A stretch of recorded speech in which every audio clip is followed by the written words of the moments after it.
Hi, I'm Mayor Mike, and welcome to Ask Mike, our occasional show about activities here in East Hampton. It's a beautiful day today. It's nice and sunny outside, and we've got a special guest for you. So our special guest today is East Hampton City Planner Stuart Beckley. Stuart's been with us for 22 years. Yes. I recall I was on the Board of Selectmen, I think it was 1990 or 89, that you were hired by Reed Charles. Correct. And Stuart has been very successful in seeking a change in his career path, and he's going to be the town administrator in the town of Ware, effective February 5th or something like that. Yeah, Monday the 6th. Monday the 6th. And so we were just talking a little bit about the 2012 Bear Fest that's coming up, and we want to talk a little bit about some projects that have been going on and some issues about East Hampton with Stuart sort of as his parting shot at the community, I guess we could say. But the Naked Bears just came in today, and we really, this is a family show, so what do we mean by Naked Bears, Stuart? They're not painted by the artist yet. They just arrived from Nebraska. We have 3 sizes this year, all fiberglass. They're just excellent, and people have a chance to see them in 3 weeks. There's a kids' day, and there's also a Naked Bear party. A Naked Bear party at the Old Town Hall. No, at Eastworks. And people are welcome to come, vote on their favorite artist design, which will be included as one of the designs that are painted. And very exciting. We have a few more bears this year than 3 years ago. And the manufacturer in Nebraska did an outstanding job. Yeah, I got a chance to sneak down there this morning on the way back in from a radio show, and Burns let me in. She was just leaving, and I said, "Oh, I got to see it." 90-something, I think, total bears, including the smallest ones, That's right. the tabletop. And they're upright this year. They're not sitting. I think folks are going to be really pleased, and I wanted to bring that up because that's one of the things that Stuart's office and the Planning and Community Development Department has been up to in more formal ways. The ECA Plus, what is our cultural and arts organization, has been behind this, but all of the staff has been working through Stuart's office, and I think it's a great opportunity for the community. I've been so pleased with what it's done to bring tourists into town. It's a big public event. So it's a great making East Hampton a destination. But we've got lots of other things that you've been involved with over the 22 years that you've been here. You want to talk about some of them? That's a great part of this job, is that you do get the opportunity to get involved with a lot of things, and keeps it very interesting day to day. The bike path, for example, being completed 99% completed from the Southampton town line to the Northampton town line, incorporates East Hampton into the regional system, and it's we get comments every day about how people enjoy using it and being able to now commute by that method, and it's a great resource for the city. I think it will help build the mills, help continue the success of the downtown. Yeah, especially I think the way that the way that it cuts through town, it really does incorporate all of what the community is, and so it's a great transportation corridor. It worked really well as a railroad, and I think as Westfield and Southampton connect in, we're going to have a really good bike path, better than it is now. But that was a wonderful accomplishment. Lots of help from the community.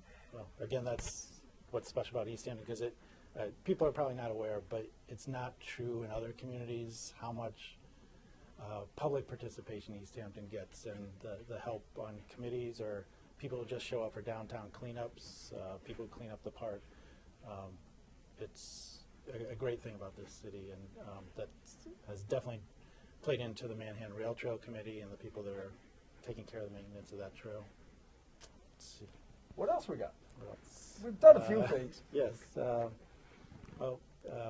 Mills. We've certainly seen a big change in the mills in the past 20 years, from the end of the industrial manufacturing age to a period of 10 or 15 years of vacancy, and really pretty scary to have 2 million square feet of vacant space to a reuse that's a mix of residences and retails and smaller manufacturers. So that's been great. We're still working on projects to try to incorporate the mills on Pleasant Street into the downtown, either through sidewalks or the bike path.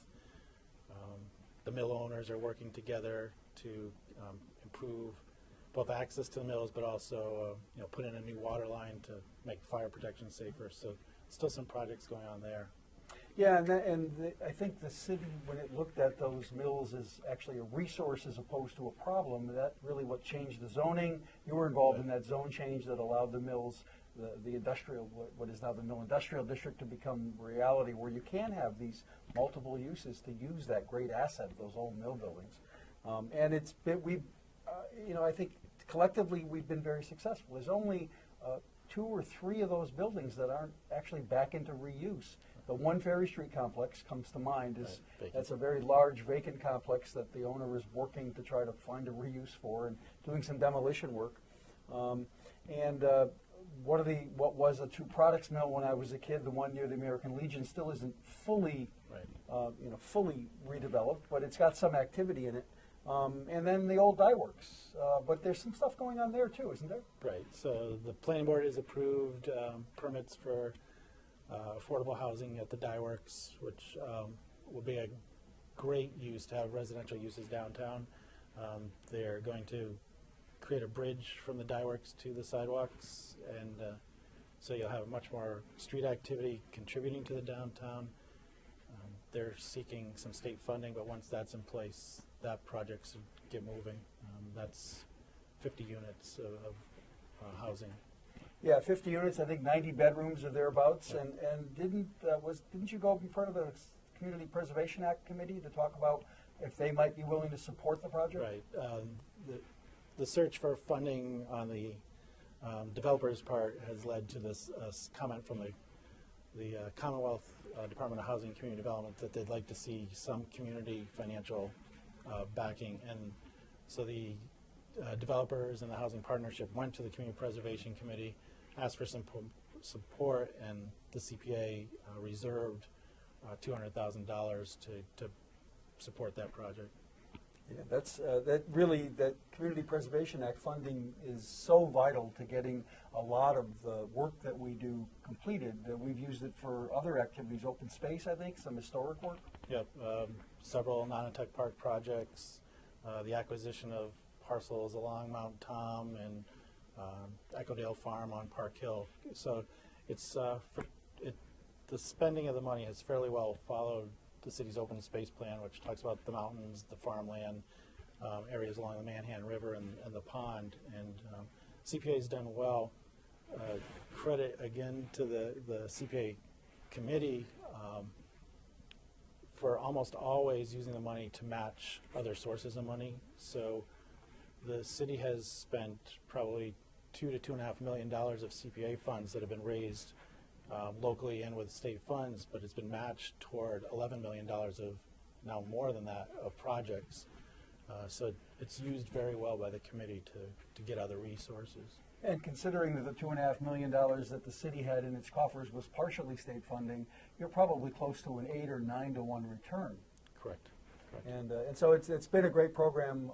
I know other communities have it, and we were lucky we adopted it, I think 4 or 5 years ago, if my memory serves me correct, and it worked out very well for us.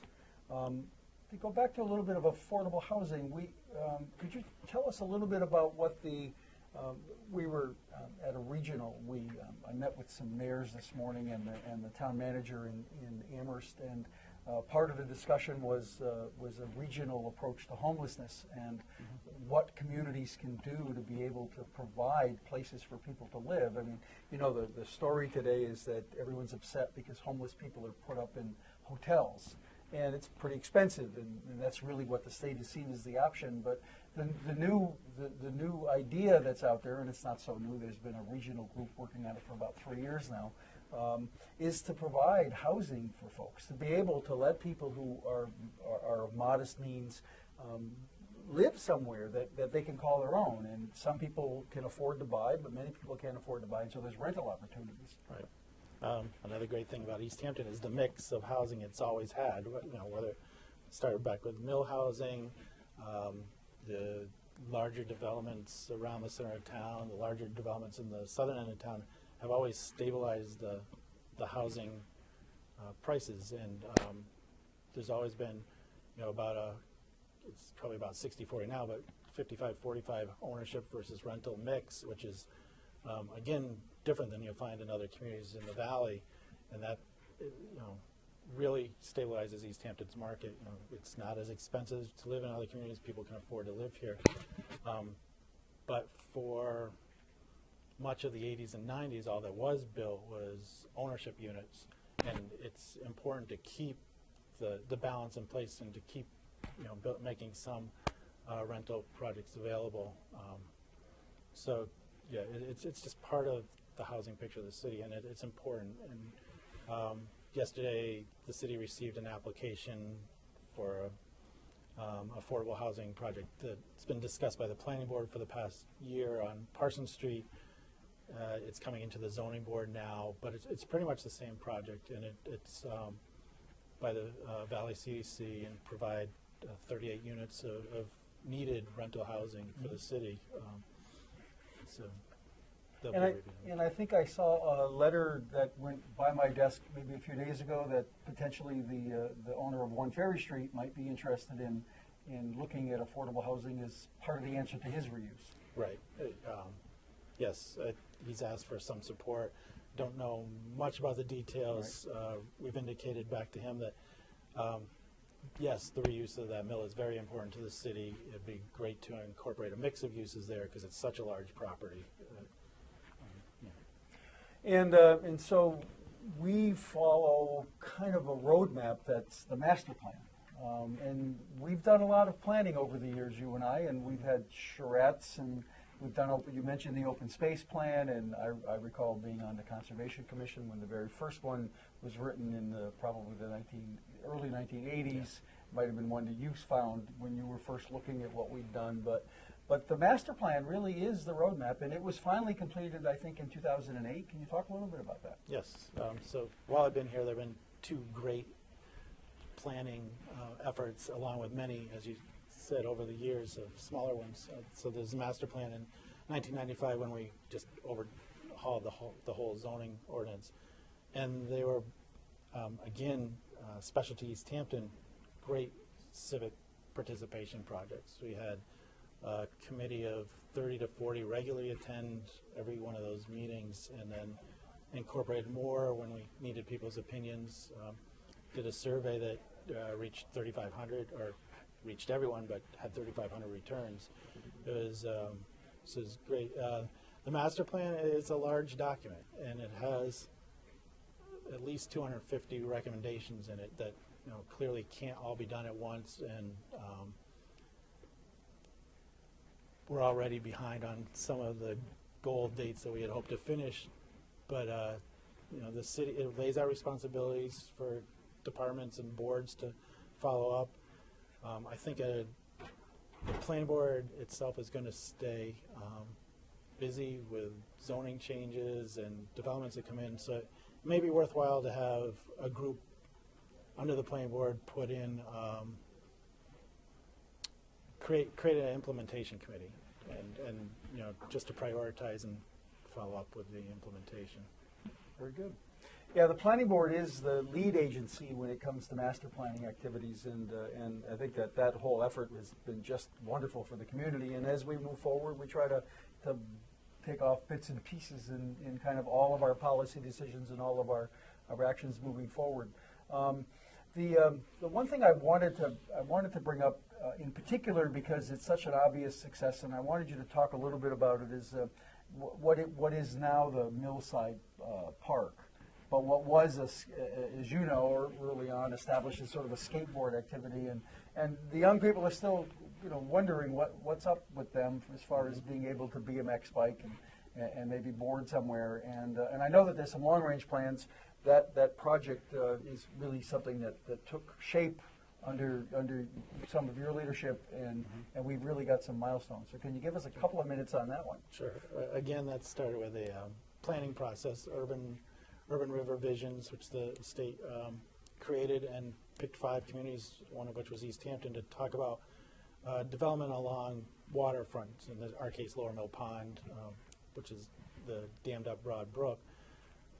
Came up with a beautiful plan, again, with participation of about 70 people on a Saturday, and well-designed, and the city has been able to follow it pretty well because the state didn't just commit money for funding, but for planning, but also for 2 years of implementation, and we followed up with a few other grants.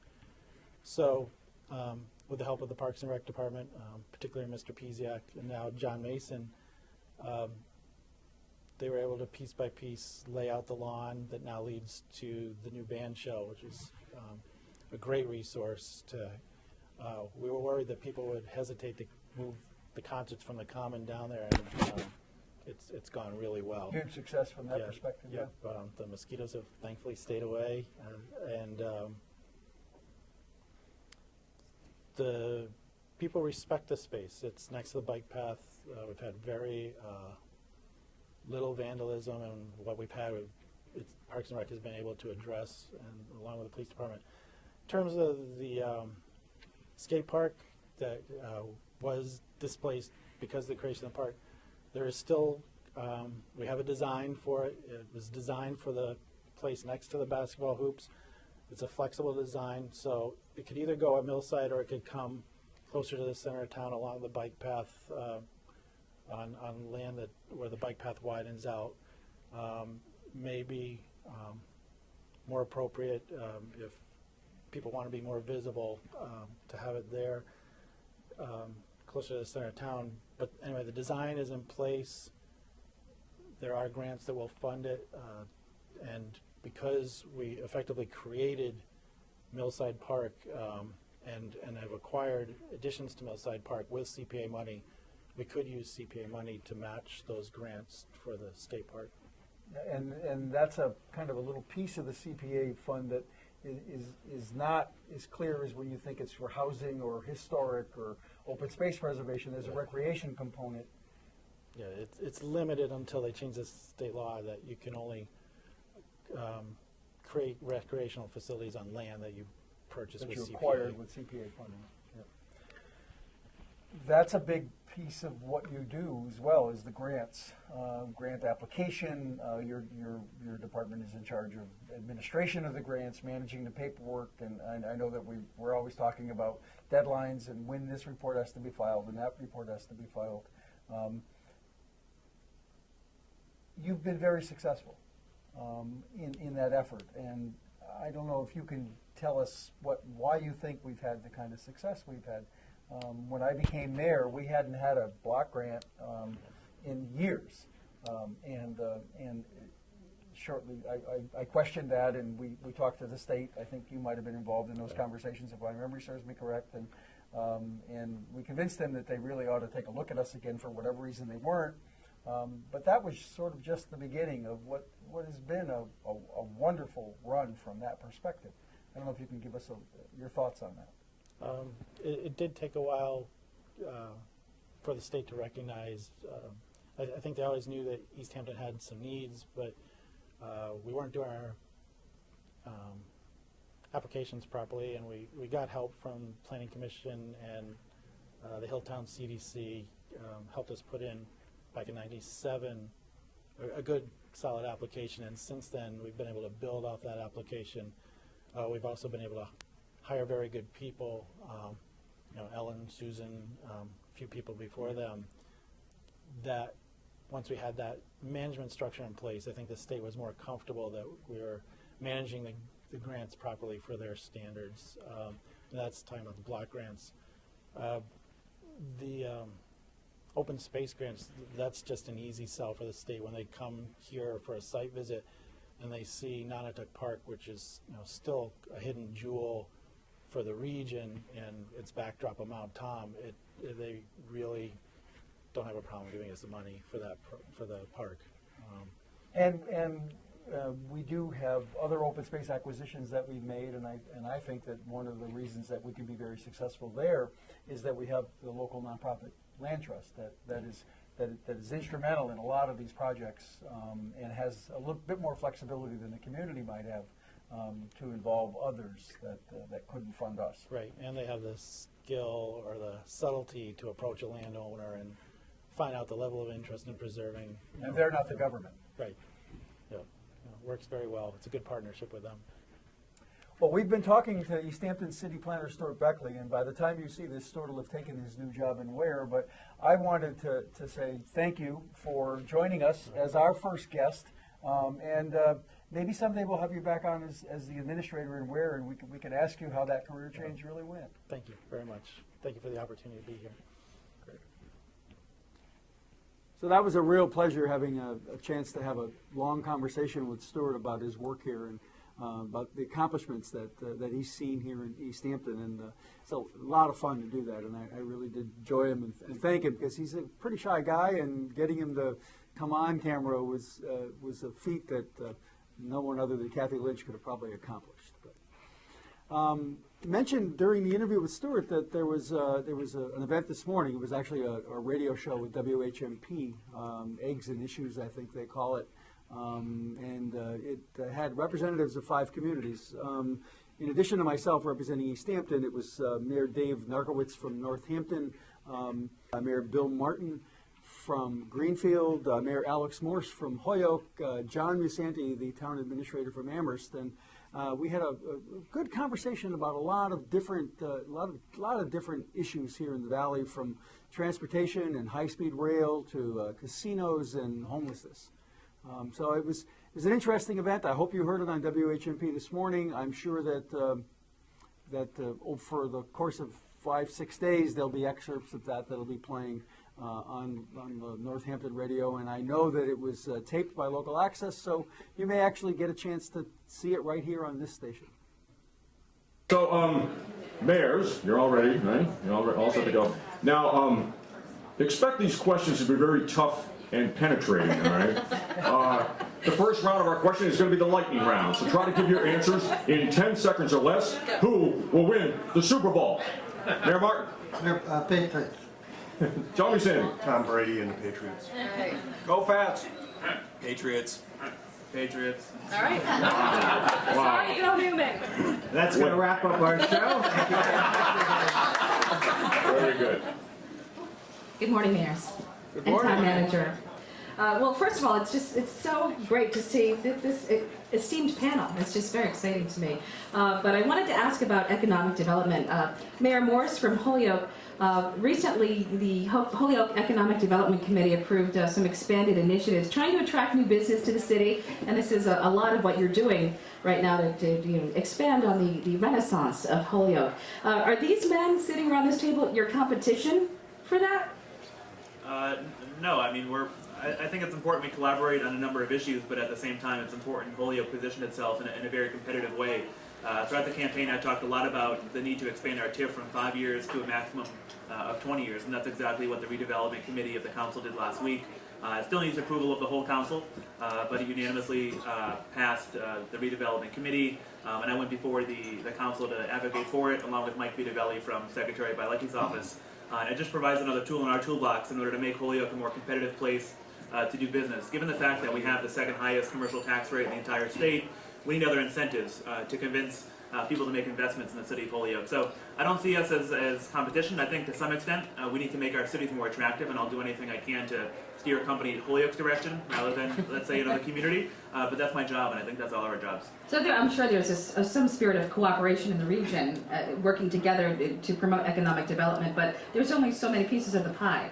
So there is, and that's why it's important that I position Holyoke in a unique way, and I think it's really significant that a high-performance computing center will be finished this December, with positions Holyoke as sort of the capital of innovation and technology here in Western Massachusetts. So any software company, technology company looking for Western Mass, we're working very closely with the state to make sure they look at Holyoke first and see what we have to offer. Mayor Charleston, you want to weigh in? Well, sure. As you've just heard, we all have different assets that we can bring to the table, but as far as the region goes, we really do need to work together, because we are one Pioneer Valley, and in order to be attractive to the potential for job expansions and growth from outside the region, we really need to kind of play on everybody's strengths. And I think that, to be quite honest, the greater regional business community was sort of the lead in that.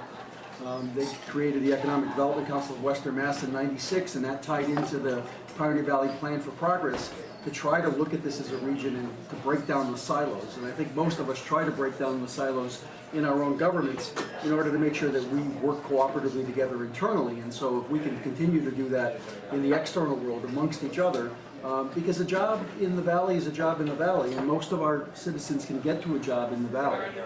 They can't get to a job in the eastern part of the state. Many of them just don't have the transportation or the ability to do so. So the more jobs we create here, whether they're in my community or someone else's, is still going to benefit all of our citizens. WHM News Time is 8:17, by the way. We're going to do some of our...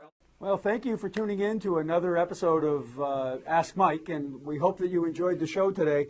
Don't forget that we're always looking for your questions and any comments you have about the show. You can reach us by email at askmike@easthampton,